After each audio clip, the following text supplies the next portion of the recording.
been nearly 5 months since 22-year-old North Carolina native Logan Federico was shot and killed by a person police say has an extensive criminal history, and today her dad continues to fight for her for different laws. All new at 4, Capitol reporter Dina Harley is hearing from Stephen Federico about his daughter, changes that he wants made, and the moment one lawmaker mistook his daughter for another victim.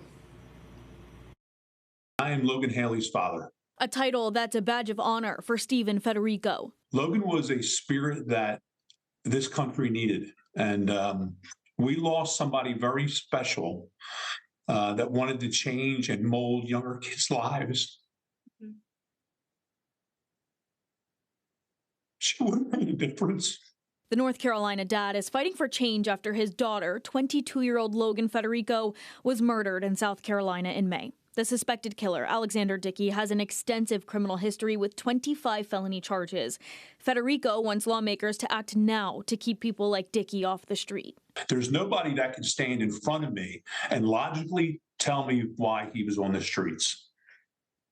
There is no argument to Logan's execution. If the conversation sounds familiar, it's because it is, especially in the Charlotte community, nearly 2 months after the stabbing death of Irina Zarutska on a light rail train. This week, Federico went to a House Judiciary Committee meeting in Charlotte to talk about his daughter and urge lawmakers to protect victims. He got sidetracked momentarily when Congresswoman Deborah Ross confused a photo of his daughter with Zarutska. But I had something written out for that day that the fury in her mistaking Logan for Irina kind of pushed that aside. My speech was then null and void and needed to speak from my mind and my heart. She didn't know the difference between Logan Federico and Irina.